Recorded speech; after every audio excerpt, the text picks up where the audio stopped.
is going to be the winners finals. It is going to be the Team Sucky Vacuums against Bork, which we're actually going to get the map picks for now, picks and bans. This is where it's still going to be 2 out of 3. We're going to move into 3 out of 5 for the grand finals, but this is going to be essentially a normal match. Yeah, and the comps for these teams, I expect to stay relatively what we've seen. Yeah, and surprisingly enough, Flackford is actually going to be the first map being banned out, followed up by Harbor City. And we know that, not too many teams love playing on that Harbor City. We got to see it, I think twice in our matches yesterday, but it does still remain to be one of the highest banned maps, I would say, overall. But Flackford is the one that's surprising me the most.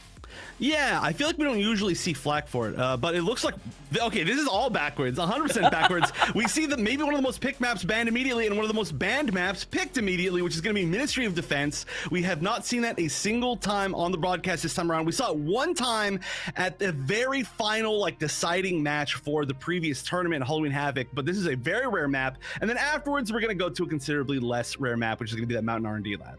Yeah, I mean, we started a lot of matches yesterday with Mountain R&D, but again, that big surprise. Flackford getting banned and followed up by Ministry of Defense being the first map pick. And so that's absolutely surprising. I mean, there's so many things to talk about when it comes to Ministry of Defense. That one time that we got to talk about it last for Halloween Havoc wasn't enough to really talk about the depth that comes down to this gameplay. I mean, for a destruction map, this is a completely different destruction map than what you would see on something like Quarry, because again, when Quarry, you start off, right, fighting for that waypoint. Ministry of Defense, that first waypoint is more of an option for the offensive side. Yeah, this is, I would say, the most unique of its type of map, right? Like you said, you can totally, I've seen so many times where even good teams will completely take the first point without taking the waypoint even like a single time, or, it gets taken back and they're like, we don't really care because we already planted. So it really is a really tough decision, honestly, on both sides, right? As defense, do you defend the waypoint or do you just let them have the waypoint? Because they're so close anyway that sometimes you send people over to defend the waypoint. By the time you do that, half your team gets wiped on the actual point, and then they plant, and then it's very hard to defend. But a lot of times we do see teams stick right on the point and just defend on the point, and there's just so many ways that the enemy team can come from. That's what makes it really difficult. There's a lot of really open shots. There's not a lot of really good safe angles. There's some underground kind of, I want to say, under the building where the first A and B points are.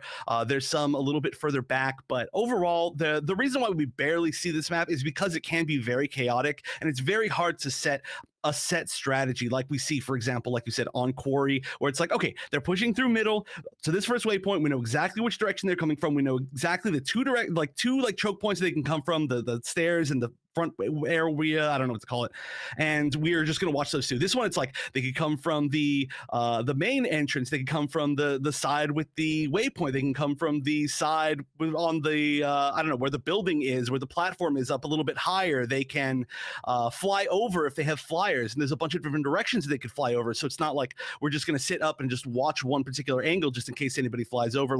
It's very chaotic. And then you get to the second set of points, and you're like, okay, now it's a completely different game where we have a bunch of indoor spots than very close-up spots. And so we tend to see, well, maybe not always if you have a really high meta team, but there are a lot of times where you see some not full, but half squad changes when you get to the second points. And then the distances are different as well. It's just all very chaotic.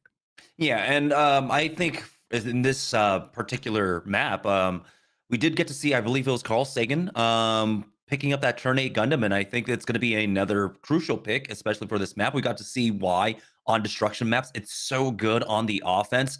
On the post plant, it's such a good defensive post plant unit to be using. So I fully expect Carl Sagan to pull that one out, but also on the same side for Bork to pick that one up as well. And when it comes to the first half of the map, I mean, that's kind of going to necessitate having to plant on that A side, on that top side, for that first half, just because it's easier to get the sight lines if you're coming in for the respawns to try and get that collateral damage out with the Turn 8 Gundam, and transitioning into the second half because of the indoor qualities of both of the plant sites.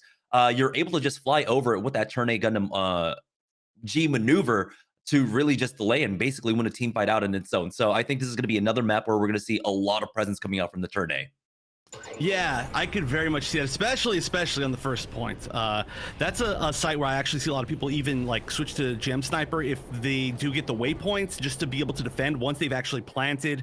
You can see right here, this is the A, and the waypoint's right over there that's left up the ramp. So you can spawn, walk literally like one jump away, and then you can see where the bomb is planted. And so even if people come over to try to fight you, you can kind of retreat back to your spawn. There's a bunch of people by you, and it's very, very hard to disarm on A. But let's see which, well, first of all, we'll see who it suits everybody's picking, and we do see actually the Gem Sniper. So this might be Carl Sagan on it. Actually, I don't know if they're locked into this. There's still 20 seconds left. We do see a Mahiru. That would be very surprising. Yeah, if they decide to maybe try and go and plant down on B side, the Mahiru can be really good, but no, he's going to swap off, and it looks like it's going to be fairly mirrored compositions coming up from either side. I don't believe they were running the Gem Sniper for Team Sucky Vacuums, but it's going to be Bork here on the offense first.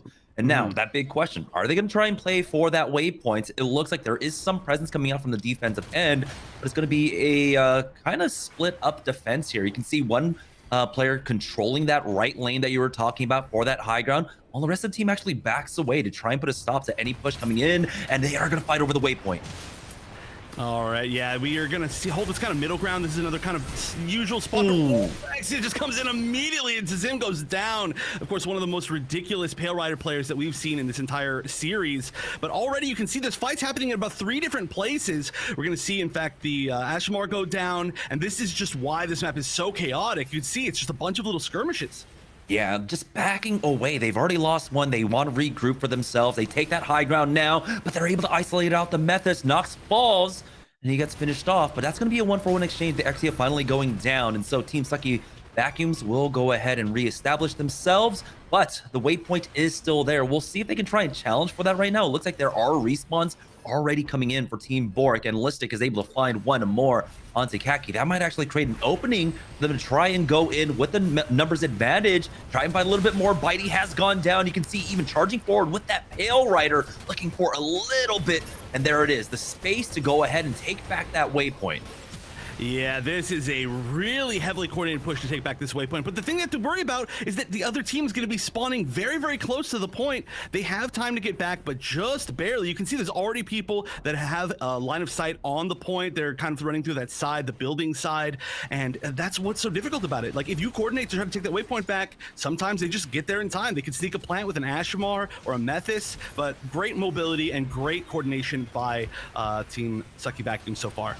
Exia with the Trans Amon in, but it's going to be Legacy picking up 2 with the Sazabi. And so now that push has been shut down. Throughout all of that, though, we do have Team Bork trying to capture themselves that waypoint. It doesn't look like for Team Sucky Vacuums, they are in position to try and challenge that. But again, it all just comes down to that one pick. That's what they were able to play off of last time, to try and go ahead and push that 6v5 advantage, to slow things down, to take over that waypoint and send them back to the original spawn. Yeah, they're holding such great positions here, and then we see an attempted plant on B. It's not going to work out. They're going to be trading 1-for-1. The Legacy going down, and now Listic going down. So this could be a potentially really good opportunity for Team Bork, but they just need to find the right moment to plant, and that can be very, very difficult just because there are so many different angles that you can see these bombs from. Yeah, again, it looks like this is fractured fights, right? Maybe 2 or 3 different fights taking place. A lot of duos just kind of running together with that wingman, but here we go. It looks like the Exia is ready to try and dash on in, misses out on that stun, but he's still trying to get into the middle of these 2 players, finds one knock, that healing pad coming down just a little bit too late, and he's going to secure the thirst before he gets out. He gets a nice armor gun to actually buy some time, get back to that mini health pack, and now he is ready if he wants to pop that Trans Am, but he is so low and he will not get out. Another nice hold coming out from Team Sucky Vacuums. Yeah, name a more signature duo than Exia and Armor Gun. I don't think there's one in this game. That is the ultimate combo. But you could just, this is just ridiculous. This is honestly ridiculous. This has been a non-stop fight for the past like 2.5 minutes. There's just been nobody's stepping on the brakes at all. It is just 100%. That's the weirdness of this map, is that you spawn so close to the points on both sides. So you really have to get one coordinated big full push. You have to get one pick and then just continue with that momentum to get that plant, and then from there it can be very difficult. But they're not even getting close right now. They started one plant, but oh yeah, wow, that actually got a G maneuver kill. Yeah, the Super Napalm actually coming in and finding one. It's going to be a 2-for-1 exchange, but it looks like finally Bork Gundam might have found an opening here. They get a plant down on that B site, which is a little bit scary here as the Exia comes on in, cleaning up a little bit more. Legacy has fallen, but the Hades is putting in work for the other side now. They might just be able to get the defuse. We'll see. The Mega Charge still counting down right now, getting that res, and now they'll get that disarm on the Mega Charge. And it looked like a great push, but we know the strength of that Hades and not this entire defense. Team Sucky Vacuums have been doing an amazing job of just holding on and playing disciplined with their G maneuvers.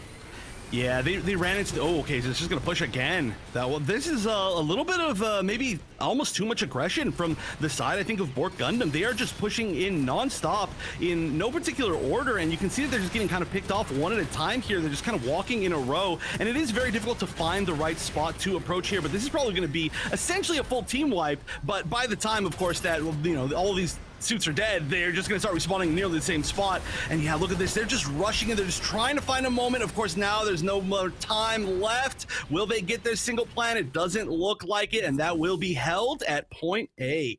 Yeah, that's a great map decision. It seems like coming out from Team Sucky Vacuums, it was their map choice, by the way, and you can see why. Their defense absolutely stellar, only 51.3% on that first Mega Charge plant for Bork Gundam. The Team Sucky Vacuums, they have a really good goalpost that they set up for themselves. Now, again, we'll see. I think with this kind of presence, with 51.3%, Team Sucky Vacuums might actually just go straight to the point and not even try and waste any time on that waypoint. Yeah, that's really can be a very good strategy, especially because there are two lanes that go to the point already. Like, even if you just completely ignore the fact that there is a waypoint, that is one of the big strengths. Like, for example, when we see the second point on Quarry, the biggest advantage is that you do get two lanes by having that that available, that second spawn available. But this time there's already two lanes, so you're just giving yourself a third lane. And of course, it does spawn you a little bit closer, but not that much closer, as you can see on the map right there. So I do think a rush here, just right through the left side, could be a great choice. And I do want to say, we saw just a little bit of, again, the weirdness in this map. I think we see it a lot in most of the destruction maps, where one of the points is easier to plant at, but if it's easier to plant at, it's harder to defend once you've actually planted. And that's B here, right? Way less line of sights to B, but once they actually come back in and try to team wipe you, they can defuse a lot safer. A, if you can get that plant, which is very difficult, is one of the easiest, I would say, bomb sites in the entire game to defend once you actually, you know, get there, because you could just get like 20 different line of sights. But here we'll see if they can manage to plant it on anywhere. It almost doesn't even matter with this amount of time. We are going to see a little bit more of a forward defensive holding at the spawn, and that's a little bit scary. Maybe it's trying to build some meter, but no, actually trying to get some picks here, and they are going to get at least Tazim. Yeah, but he should be able to respawn, and it looks like they're going to feign some interest over at this waypoint. They do actually get it down, and that might just be in time for his respawn as they try to charge forward. But that Ashmar puts in so much work there as they charge forward. Yeah, Tism is instantly, as he gets respawn in, is able to get that first knock. Now might be able to find a little bit more. They are absolutely staggered on the Bork defense here, and they are chasing them down, cleaning them up before they get that bomb plant down. The Mega Charge, it looks like they are feigning for that A site, as Carl Sagan does end up going down. They want to clear up this Exia first because he is a general threat. Having that stun, they'll have the big body of the Suzabi just to walk him down, and they are chasing him down 2v1. He's still somehow alive. Exponent gets out, actually finds a pick on Talistic throughout all of this, but he gets his pack stolen.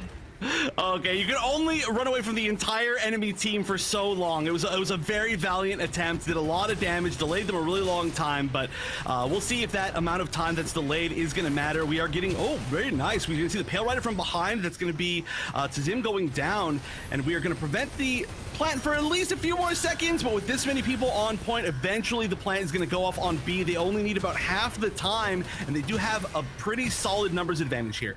And no one has back capped that waypoint quite yet. And so now, as the time ticks away, there's only 18 seconds remaining. Tism gets brought back into this game as Moist ends up falling on that Bork side. And it looks like it might just be a foregone conclusion. Team Sucky Vacuums now on the verge of taking our first map in this best of 3 in the winners finals. Yeah, they're holding all the right angles. Just behind those boxes can be very difficult to hit. And like you said, that is going to be that. And so much of it was, honestly, it was really funny. You know, you pointed it out. They immediately picked off Tazim, but then Tazim kind of like spawned further forward than he was going to, right? Like he immediately spawned at the waypoint. It was like, oh, you kind of actually just like gave him a boost of movement. And that's another really difficult thing about holding so far forward on this map, is that it can really backfire if you, you know, because people spawn behind you, or they can spawn in front of you, or even if they die, they spawn like so close. So it's a weird map. Totally understand why it's usually banned. It takes a very unique strategy, but if you're really good at this map, as we can see right there, it can be a very dominant and quick map if you have your strategies ready, your other team doesn't. And clearly there was some knowledge there that they're like, okay, we're better at this map than the opponent.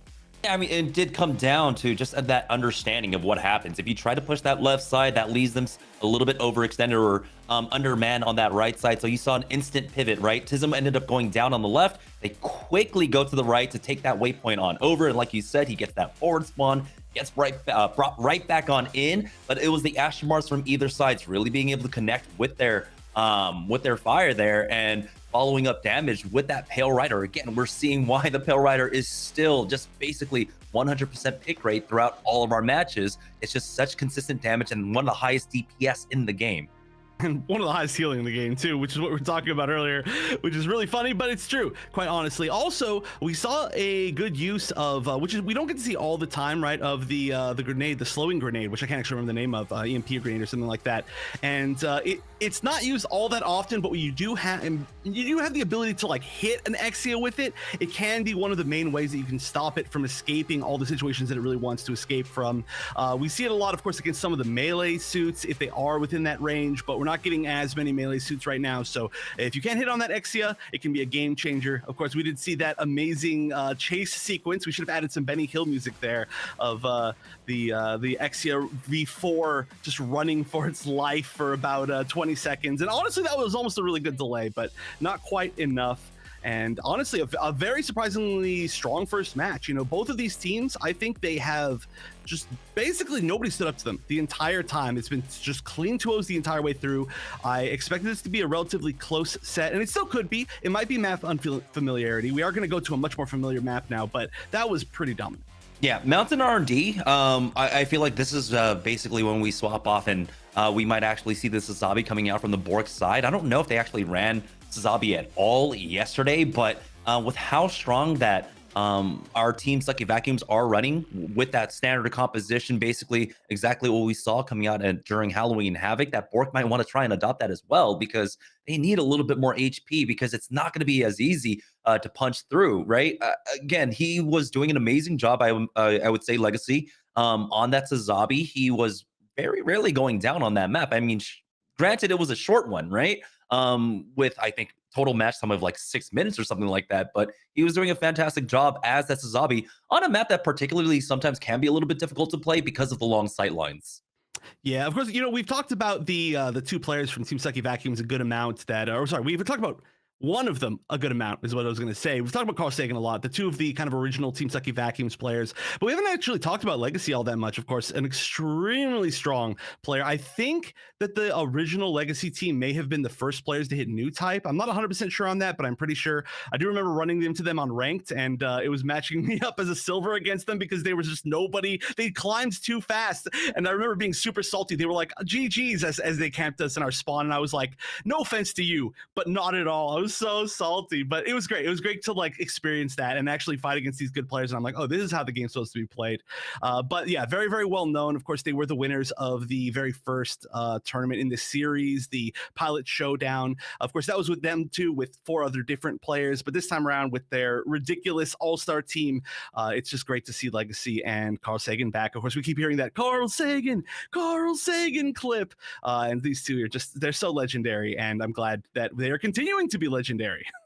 I mean, of course, you know, his name is basically written in the stars, right, with a name like Carl Sagan. So you will not ever forget the name, and definitely not here in Gundam Evolution. I'm glad to see, you know, we're still seeing like the evolving gameplay of him, right? I mean, we got to see, of course, a lot of Zaku 2 Melee, but we're seeing why he is just such a strong player overall, regardless of the unit that you put him on.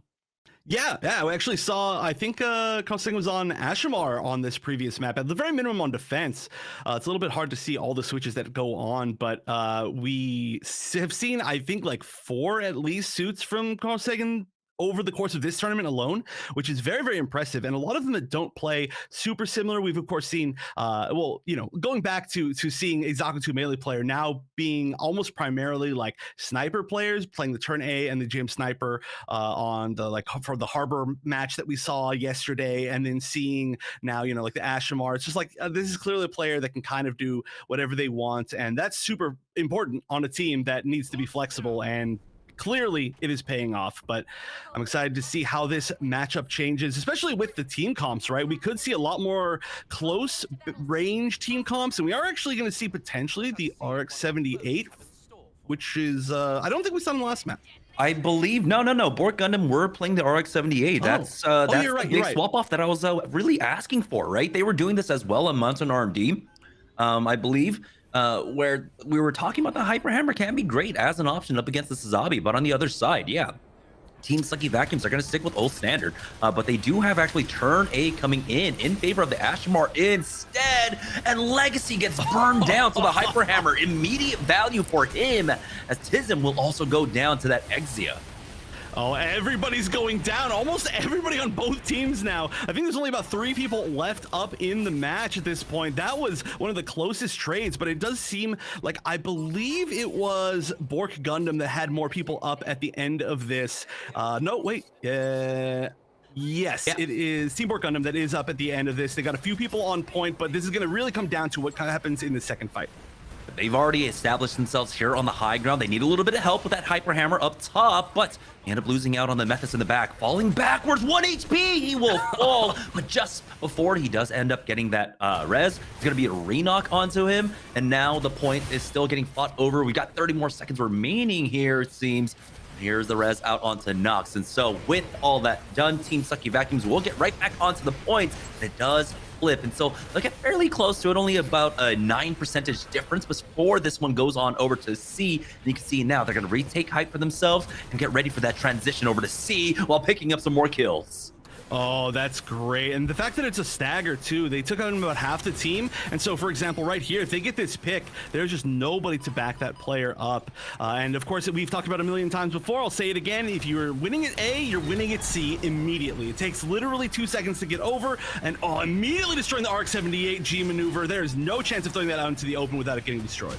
Yeah, that super napalm just finds itself so vulnerable, but the Ashmar punch right into the back line. Lexi stays alive. Nox ends up falling here as Moist ends up picking that one up, but they have ended up losing out on that high ground, and that push after the opening from that Ashmar punch is absolutely huge now, and they are scrambling to get onto the point. It's going to be Bork Gundam actually starting things off, and the Trans Am gets popped a little bit early here, but the overhead throw, and he gets shut down. Oh, what a high value overhead throw. That's the perfect way you want to see it. And then Bitey's going to go down as well. That is going to be such a turnaround to completely waste that Trans Am. Great reactions, and Bork Gundam, of course, is going to take control of the point after that amazing exchange. They are going to be controlling that high ground, as you can see right there. Having the Dom on the high ground in particular is huge, because shooting down to the bottom of these ramps is exactly the range and the AoE size that Dom loves. Unfortunately here for Bork, they ended up actually burning a few unnecessary, I would say, G maneuvers, and one crucial one is going to be that Screaming Nimbus. They don't have the Ashmar punch available to them, and so they don't really have an engage here, but it's just going to be a dry fight ultimately, as the Screaming Nimbus does get popped from the Team Sucky Vacuum side. They have taken the lead in this round so far, as we will be going back on over to point A. Yeah, we do see, it looks like on the UI, 5 different G maneuvers available here for Team Sucky Vacuums. That is pretty impressive, but we don't necessarily need to see all of them used, right? I'm sure they could win a fight with all of them used, but let's see how they can effectively save as many as possible. Yeah, again, they have these G maneuvers that just single-handedly can win the fight. If they find an opening, oh no, Tism ends up going down, and he is one of the best players when it comes to clearing out that super napalm. Unfortunately for that Bork side, you don't get any value off of it. Carl Sagan comes in though with that butterfly, and we'll be able to clear out the rest of the squad, and that's what we were talking about, just trying to hold on to just a few G maneuvers here and there. Nox ends up finding one more as Exponent will fall. The point gets flipped once again, but this has been a war of attrition. No one has had a clear win on either A or C, and we're going back to C once more. This is easily the most back and forth that we've seen on this map, I think, so far. And yeah, they're just both so good at clearing out the point, saving their G maneuvers. Team Sucky Vacuum still saving nearly every G maneuver that they have, which is a very, very smart choice. Of course, once they get to this final point, that could be the win or lose deciding factor.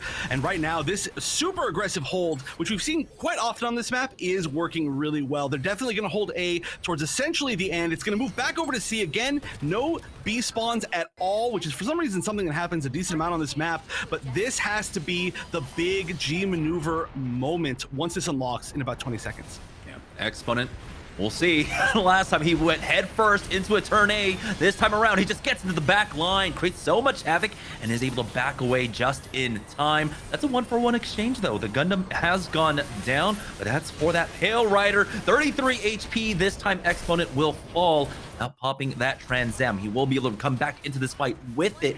Again, Team Sucky Vacuums have been fairly disciplined with their G maneuver usage overall. That Pale Rider forced to that low ground does have the heal of the Methus along with that heal pot, but it's not enough. The Hades is going to come in. Tism finds one before he gets shut down by that RX-78. Now we're at 92, 93%. Someone has to get onto the point.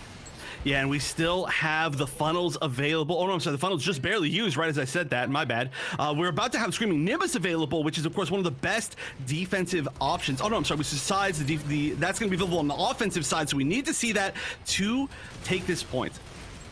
Now, getting back on, they have to flip this one on over, send it on into extra time, and then hold out basically until 100%. He's got the fancy feet on there, actually dodging out on a lot of damage, but it looks like they will be able to flip it for now. They've got the Super Napalm along with the energy cable here for that Pale Rider. If they want to try and pop it onto him, he's at 51% towards his ultimate. Maybe actually go to actually use it on to the Ashmar to get the extra damage to grab that punch. It doesn't matter though. Keiki finds one on that respawn. You can see the Exia in the backline. Exponent does go down, but he's buying time for his team. It was a 2-for-1 exchange. The Pale Rider overextended and he goes down. Yeah, this is not going to be a full team versus team fight, but it has to happen very, very soon. I don't even know if Team Sucky Vacuums has enough time to wait for the full respawns before they push this point. It doesn't look like they're going to attempt it. We're going to see just everything being popped, every single thing here. There is no more time. The res barely even had time to get off. It's going to be going back to Team Sucky Vacuums, I believe, and this is going to be a 99 and 99%, almost undoubtedly. Nox and Carl Sagan have fallen, and Tism has gone down, and Bork are starting to walk away with this one. Last little bit of extra time ticks down, and Bork will go ahead and take round number 1. Wow, it was again down to 99.9 to 99.9%. We've seen that one more time on this map. That was last month in Halloween Havoc, and I believe it was in Onizaki versus Powerpuff Girls, but that was such a back and forth, and it wasn't even a back and forth of like, we're taking this entire point, you're taking this entire point, we're taking this entire point. It was like they were fighting back and forth for every single point. This is what I more expected from these two teams.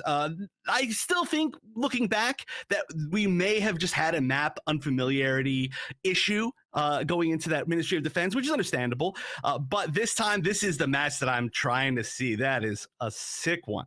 No, I completely agree, because again, it was already a surprise for us to see that map actually slip through the ban phase and then get first picked by our first C team and Team Sucky Vacuums. And so I think Bork were definitely caught off guard by that Ministry of Defense. And we know that, like, again, if you're not as experienced as with the map depth, right, that, yeah, Ministry of Defense is just something that can completely get away from you. But here we go. We didn't see B at all, and we're going to be starting off with B in round number 2. And this one plays out a little bit different. Ashmar doesn't get the same kind of setup when you're trying to fight over the high ground, but it looks like it's going to be Team Sucky Vacuum starting it off with the first knock. There's a res from Alternate, but Bitey ends up going down throughout all of that one.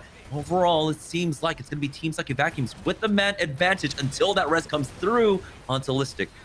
This is how every single fight has gone, though. It's just been downs on both sides. Like, there's just no single big, easy win team fight. This is just a complete trade over and over. As you can see, they're about 4-4 on the point right here, maybe even 3-3. And we're going to see a little bit of retreat, trying to get back into that choke point. But unfortunately, once you do retreat into that choke point, it's very hard to find an easy way back in. Using verticality through the center is a really good option, but here we go. Oh, so many fish in a barrel here for the Exia, but not going to be able to finish any of them off. Yeah, he does end up going down. That's going to be 2 actually going down on the side of Team Bork. But again, they just need to play delay here on point B. They don't need a full commit onto team fights. They can just slowly bleed out units. Instead, they end up giving it up. And now it's going to go back on over towards Team Sucky Vacuums, who are about to tie things up 17-17. Fairly shortly here. We're going to be going over to point C. Now, this is where it gets a little bit tricky for the team that does maintain control over point B. How exactly do you make this transition? You want to back away towards spawn side, and it looks like that's what they will do, and now make their way on over to that C point. Yeah, I feel like that makes a lot of sense, but we already have such strong positioning here, just holding that high ground, and whoever rotates first, none of this is worth it to lose more points, but wow, that energy cable is going to go to waste immediately. Such a good focus. That Ashimar is in a very scary position. I'm not sure if we're going to be able to get out of there unscathed. Oh, the Exia gets into the back line, finds 2, and now Bork are fighting back into things as Carl Sagan does end up getting the res onto Tism, so there might be an opportunity for them to now try and fight over the high ground. You can see the pings going down. Alternate has fallen. That turn A Gundam coming out from Carl Sagan, finding a lot of value. I have to imagine that he's close to that butterfly for himself as the point unlocks. And we'll go ahead and take it for now. That's going to be Team Sucky Vacuums with a clear lead, but they fight off the point and they actually flip it back on over. The turn A butterfly does come in because they did not like losing that point. Yeah, again, like I said, they're just flipping back and forth, even on single points. But you can see here, we've got Team Sucky Vacuum holding to such a strong high ground position once again. This is going to go back to B after this. They have to worry about it, but still about 30 seconds left, so we'll talk about that later. Of course, instantly, that RX-78 G maneuver going down, and this is going to be a full 5v5 fight for that high ground. Interestingly enough, Team Sucky Vacuum's jumping down and giving up that positioning. Again, this is just one of those spots where you don't have to completely just fight over it and have a full team wipe. You can just slowly bleed out. You can just slowly bleed out, and it's going to become a war of attrition. But someone actually gets off the point, and so it does go over to Bork, but it's only a few ticks that they'll end up getting. It's 66-27 essentially after all of this, and now it's Team Sucky Vacuums with a clear lead and already in position for point B. D has gone down. They're finding the staggers on the Team Sucky Vacuum side as the Exia tries to find an opening, but he has to back away. Their team ends up losing out on one more. Yeah, just trying to get a few more hits in, maybe build up some of that G maneuver meter, but it is going to be at full now. Barely escapes, which is the Exia classic, and so we might see this Trans Am go actually immediately right there. Thank you for listening to me. Let's see how many we can pick off with this. This is still a really scary spot, but they're all entering from different angles. That's why this can be so strong at this point. That's 2 down at the very minimum, but finally focused out.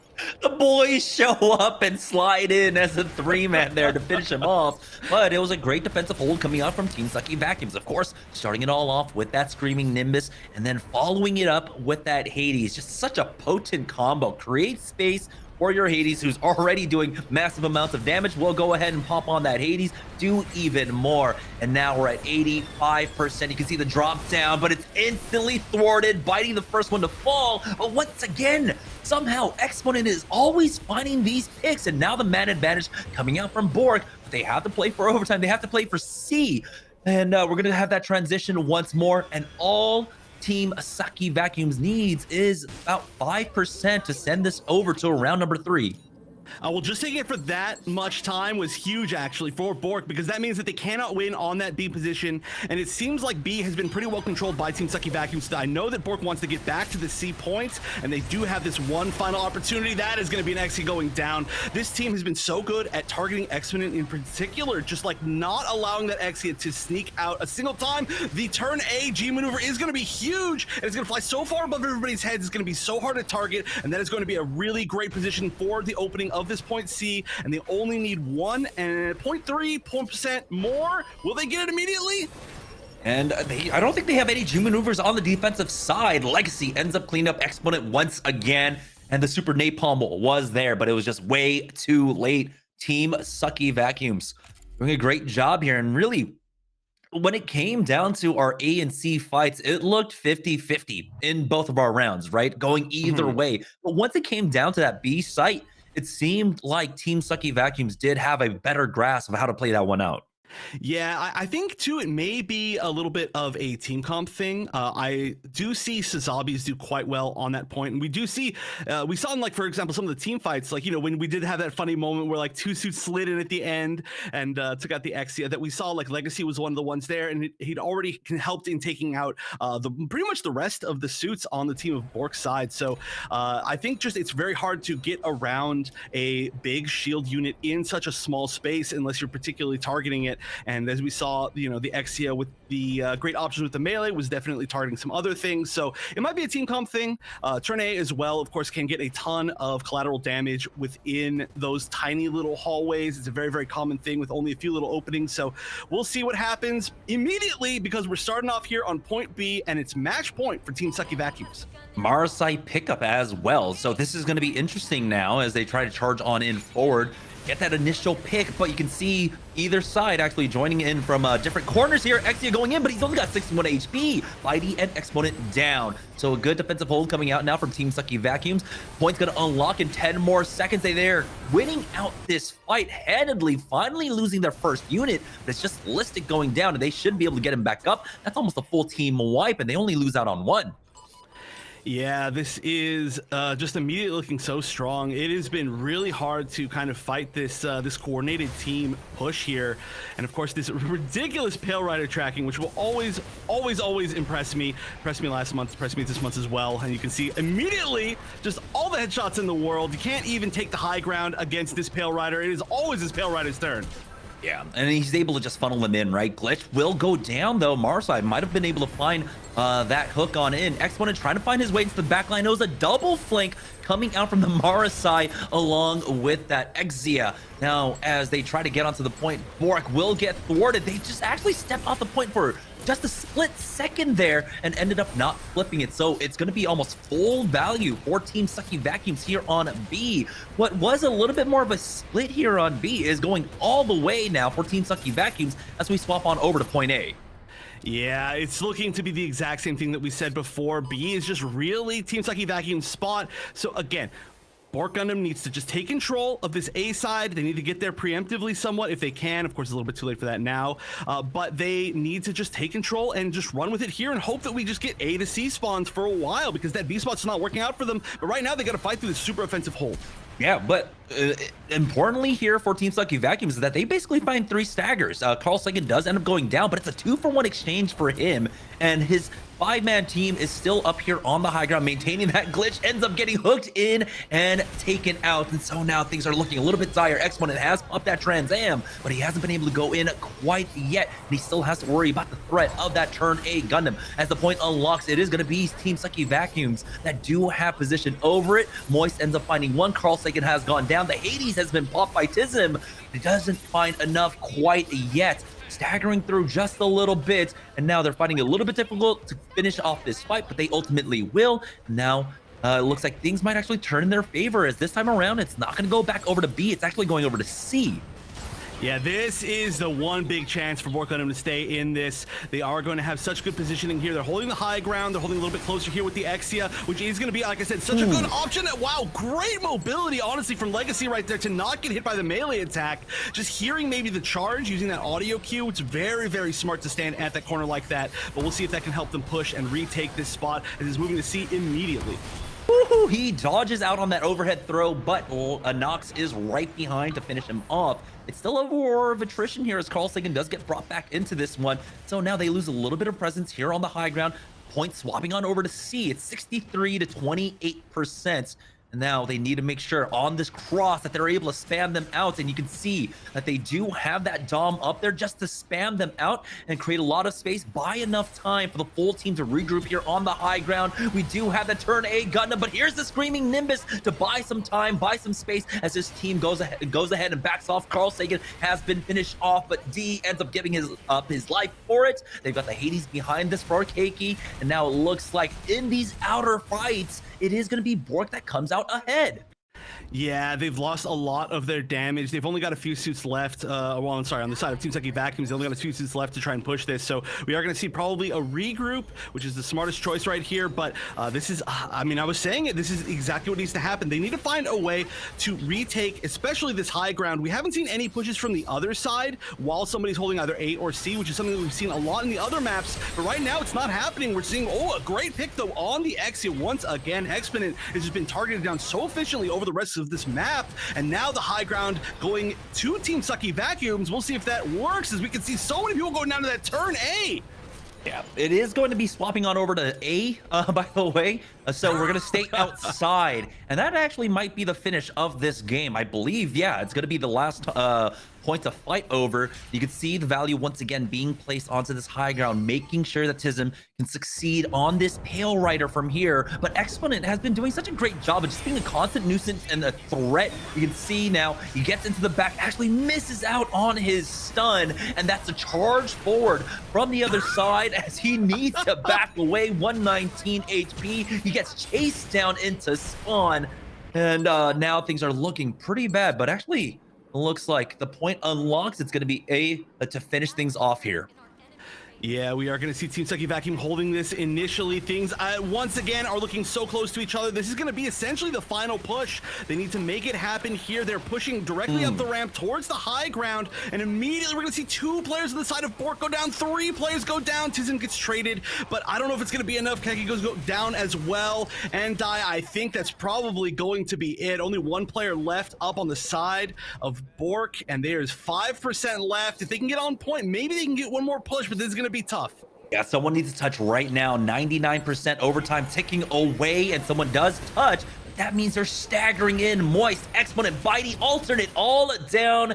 And you can see the rallying cry at the end around that turn A, around Carl Sagan. It's going to be Team Sucky Vacuums. It was a close one here in our second map, but it's still the 2-0 for them to move on to the grand finals.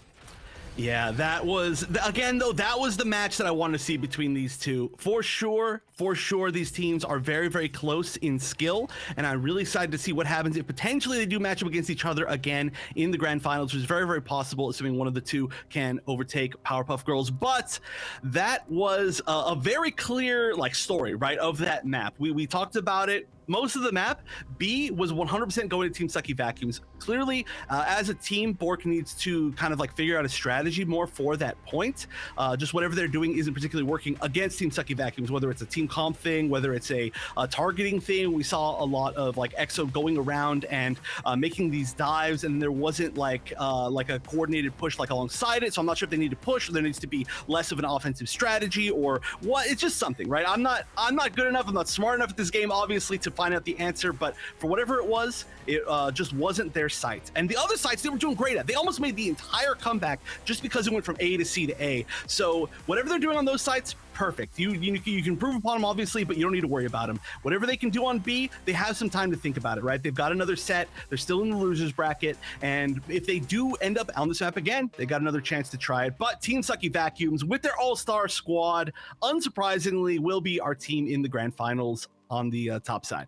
And for me, well, I mean, watching that map over again, it just kind of came down to just a few small mistakes. I'm not trying to harp on Exponent. I think Exponent was doing a great job. But, you know, he was just missing a few stuns here or there that would have been crucial, would have been the difference makers when it came to this. And they would have sent it over to a map 3 if he just landed one more stun with that Exia, I feel like, you know. But he was doing an amazing job throughout that entire map, I would say, creating so much space for his squad. The difference was ultimately in the end that Team Sucky Vacuums did have very good discipline when it came around their G maneuver usage. They also had just a lot more impactful ones, particularly Carl Sagan on that turn A Gundam was able to find a lot of value across all the rounds, basically, when it came to that G maneuver.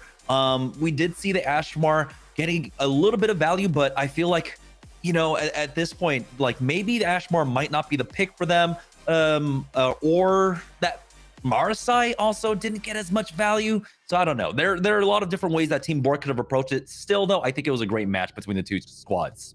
It was. One last thing I got to point out is that I really think too, though, that a lot of those stunts were missed because not necessarily because of like a lack of like aiming the correct area, but because team oh my, I'm still in Team Legacy, team Sucky Vacuums, including Legacy, they show that they were extremely aware of playing defensively against Exia. There were two really clear moments to me. One was on, it was either point A or point C, they're so similar, kind of like going into that very first choke point from the spawn. We saw Legacy pop out and then immediately dash back and dodge preemptively, basically, an entire Exia dash attack. And also, there was a point where they were holding, it was Tism in particular, was holding a like really far forward hold on B, kind of near the upper ramp, and knew that the Exia was up at the top of the ramp and popped out and shot and then immediately dashed back and then dodged an entire dash attack again as well. So I think that the entirety of Team Sucky Vacuums is just so ready to fight these Exias. And if you don't have players that are obviously, you know, there's ways to punish that, like you wait for them to dash, you dash forward and you hit them instead, but you have to be ready for that level of counterplay to, you know, upgrade to the next level of counterplay. So it's great to see that